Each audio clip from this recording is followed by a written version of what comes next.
This is Interpreting Wine host and founder Lawrence Francis welcoming you to a special series celebrating the beauty and diversity of Slovenian wine. These episodes, recorded in September 2019, let you virtually travel with me on a personal tour organized by Mojca from Enjoy Slovenia Travel and Wine. The episodes to be released in the order in which they were recorded will let the country unfold for you in the same way that it did for me. For more information about wine tourism in Slovenia, please visit enjoy-slovenia.com. Wines from the producers featured in the series can be ordered at fineslovenianwine.com. And to discuss ordering wines or the possibility for touring this amazing country, do be sure to email Mojca at info@enjoy-slovenia.com.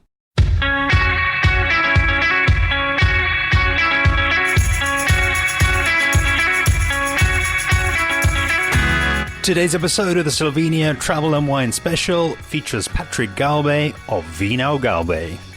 Following a night at the Mond Hotel, the only wine hotel in Slovenia which has rooms sponsored by individual winemakers and is located in the Styria region, we started the day with a short drive to Vino Gaube. This family winery operates on a very human scale and is known for the approachable and fresh nature of its wines. That being said, the varied terroir, age of the wines, and changing weather conditions, paired with their openness to experiment, has seen a broadening of production and now includes aged white and Pinot Noir.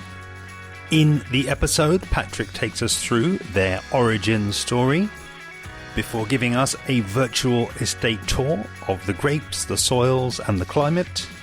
He then leads a tasting of 4 of their wines: the 2018 Welsh Riesling, the 2018 Silvaner, the 2017 Casper Chardonnay, and the 2017 Pinot Noir, before putting these wines into context, explaining where they're enjoyed and where they're being exported to.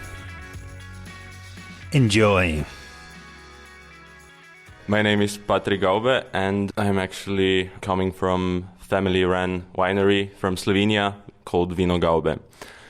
It's a family-run business for minimum of last 5 generations that we are making wine. So the man who started the whole story was Casper Gaube, who built the first wine cellar in 1895 on top of the hill. In total, we have 9 hectares of vineyards, and we are mostly known as producers of white, fresh wines here in Slovenia. We have as well one major line of wines, which is named after Casper Gaube, and one red wine, which is Pinot Noir, but the rest are white. After Casper Gaube, there was Emanuel Gaube.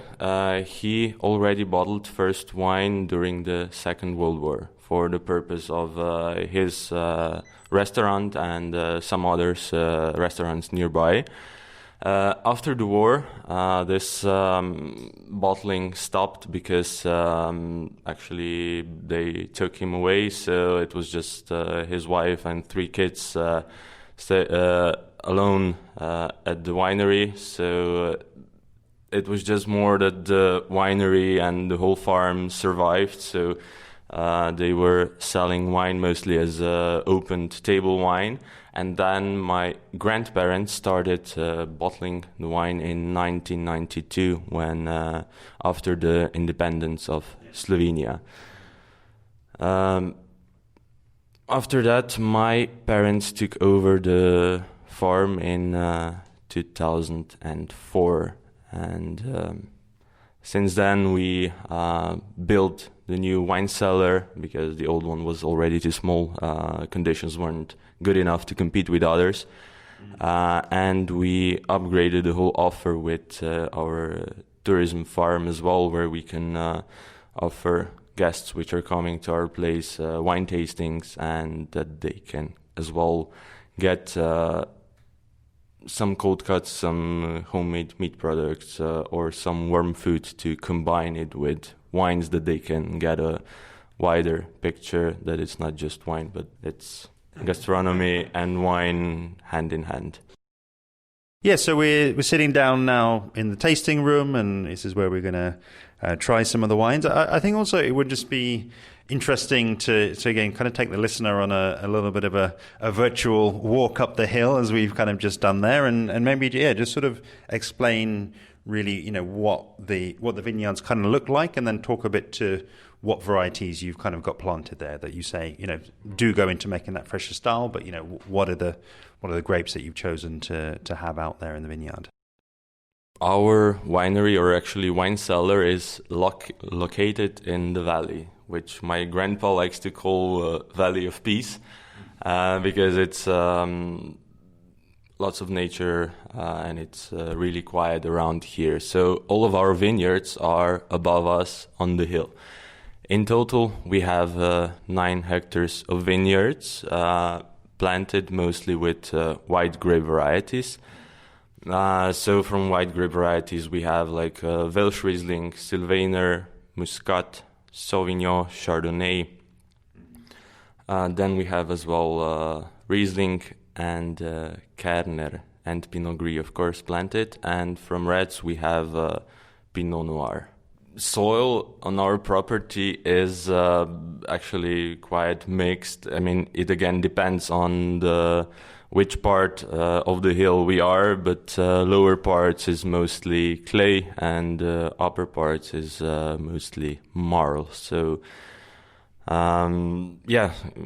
combining both of them, it can give you a good mixture when if you have, for example, one grape variety planted on both of the soils. When it comes to the climate in our Styrian region, is actually it's so that winters are quite cold, summers are quite warm, but lately that has changed a lot as well. So each year, when it comes to winemaking, it's a story on its own. Each year we are learning something new because conditions aren't always the same. Some years are more rainy, some years are hotter and drier. So each year we have to adapt a bit to what the weather gives us, but mostly conditions here are good for making this fresh line, fruity line of wines, and it's like Sauvignon, Muscat, Sylvaner, and Welsh Riesling, for example. Great to hear from you, a bit of the history, and as I say, give us that sort of virtual tour here. It's an absolutely beautiful site. It's really peaceful, and it's a really fantastic place, and totally well worth a visit if you're ever in the area. And I think let's now, we're sitting here in the tasting room. We've got something in our glasses, so let's have a taste together. Let's have a little chat together and see, I guess how the region and how the house style then turns up in the glass. The first wine, which we have in our glasses now, is Welsh Riesling, or we call it Laški Riesling. Dry 2018 vintage. It's actually grape variety with which most of the vineyards in our Styrian region are planted. Although the problem with this grape variety is that a lot of people still assume it as a low quality wine, because back in the past it was used for massive production of wines, so wine was really thin, so it had no proper body, really high acidity, and that's what still a lot of people had in mind. Although it can be a really nice, still a bit more easy drinkable wine, but it can be nice fruity, and it's possible to make out of it fresh dry line. It's possible to make out of it like late harvest or ice wine as well. It's actually a late ripening grape variety, so it can happen that in bad years it can be a bit problematic when it comes to that, because the most important thing for us is to get high quality, healthy grapes into the wine cellar so that there is no... But right is, in our style of wine, it's not exactly desirable to have this taste in it because we try to keep as much as possible of the primary aromas of each grape variety in the wine afterwards as well. Vins for this Welsh Riesling are actually growing on a few different areas in the vineyard. So one is on a heavier soil, the other one on a lighter soil. One is a bit lower, the other one a bit higher.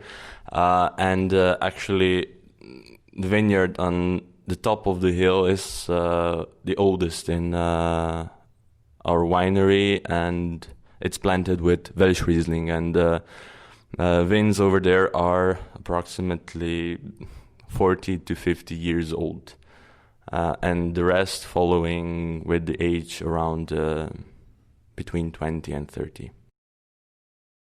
Second wine which we have in our glasses now is Silvaner.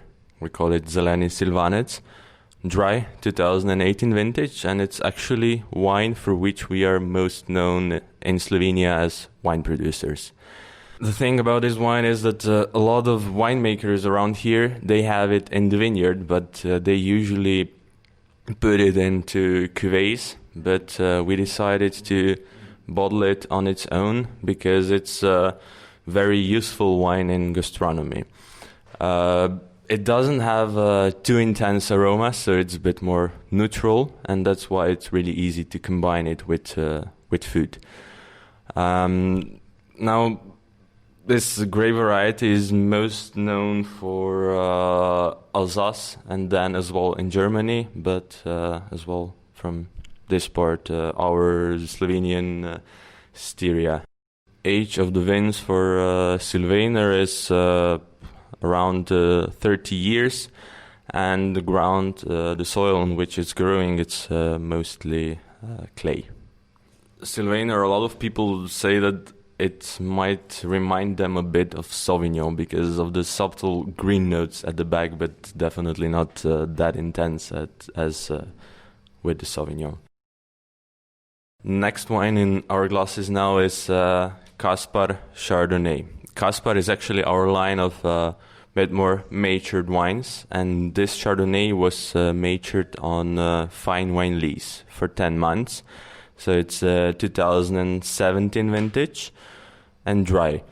Those lees were mixed once per week, and wine was without added sulfite as well for those 10 months. So it's structurally a bit richer, a bit heavier wine already than the wines we tried before, but I would still say that you can see the region it's from, that it still got nice freshness and some fruitiness in it, that it's not too heavy. We named this line in honor of Patrik Gaube, so the man who started the whole story of winemaking in our property. For the moment, we have two wines in Kaspar line. One is this 2017 Kaspar Chardonnay, and the other one is Chardonnay 2016 vintage, which is bottled in Magnum bottles. So the other one was in total matured on fine wine lees for 2 years and in barrique barrels. But in the past we as well had Pinot Gris and Sauvignon in this Kaspar line. So it depends on the year, on weather conditions for which grape variety we decide to put in Kaspar line. Soil on which our Chardonnay grows is mostly clay, and age of the vine is around 15 years. Now, Chardonnay we have in few different versions. So first one, I would say it's a sparkling wine made of the traditional method. Then we have a classic line of Chardonnay, so 2018 dry. Then this Kaspar line, and as the last option is ice wine made from Chardonnay as well. So we have it in several different options. Our last wine for today is Pinot Noir. Dry, 2017 vintage, and 20% of it was matured in barrique barrels, another 80 in stainless steel for 1 year, because we still want to keep this nice and fruity aroma in Pinot Noir. Because Pinot Noir on its own, it's not such a strong red wine. It's a bit lighter, a bit more elegant, and that's why it can easily happen that there would be too much oak in it. Why I decided to give you to try this Pinot Noir is because when we planted it in 1997, everyone around here was looking at us kind of like, guys, you really don't have enough work, apparently, because Pinot Noir is quite difficult in the vineyard. It's difficult to achieve the proper ripeness of the grapes, and as well, it's very important that we control how many grapes per vine are left in the vineyard, because we want to achieve the quality, and the quantity isn't that important. So each year there is a lot of grapes which we need to remove before the harvest from the vine as well. So, like I said before, first vineyard was planted with Pinot Noir in 1997, and the other part followed up approximately 10 years ago. And it's planted on completely two different varieties of soil. One, this heavier part with mostly clay, and the other one, it's quite a steep part with mostly marl, so a bit lighter. And as well, that's how we achieve different ripeness, because on top of the hill it happens a bit sooner. Down here in the valley it takes a bit longer, so that's how we can as well balance body, acidity and aroma as well. Yeah, I've kind of held back until the end, and yeah, I think it's really, it's really interesting to hear the philosophy, to see the vineyards, and then to try the wines, and yeah, that you can definitely sense that kind of freshness and kind of good energy, I guess, coming through all of the wines. I think it's interesting having the first two, which I guess were made in a sort of a similar sort of style. I think there's definitely complexity there, but yeah, these are wines that are designed to be drunk, and they I think they go very well with the sort of the kind of food platter that you've set up here. The sort of lighter foods, the salami and bread and cheese, and really cool match, I think. But then also interesting to see what comes out when you go for something with a bit more complexity. When you look at the Casper Chardonnay, when you look at the Pinot, and when you try to, I guess, just have a different look on the fruit, and a different look at the vineyards and what's possible. And yeah, these are then, again, keeping that freshness, but, wines of, increasing depth that, again, maybe, can carry you maybe later on into the meal. And, but, I think both very food friendly as well. Yeah, final question for me really is just to, I guess, take me and take the listener kind of out of the vineyard really, and then, and into, I guess, some of the places where this wine is being sold. I understand it's 90% is domestic, so yeah, give I guess a sense of where it's being sold, and maybe some of the feedback maybe that people are giving you, and then talk a bit to your export market as well. Our main market is still Slovenia. So that's where we sell most of our wines. I would say it's approximately 90%, with 60% of it being gastronomy, so restaurants and hotels in Slovenia, and other 40 we sell at our winery, where I would say like majority of our guests being Slovenians, Austrians, and German. But in the past few years, there is a lot of guests coming from Netherlands and Sweden and England in the last 2 years as well. But we export a bit as well to Belgium. Why the percentage of wines being sold at our winery is that high? I would say that the main reason is as well our smaller restaurant, let's call it that way, or tourism farm, which was as well mentioned in the first Gomio guide in Slovenia last year, and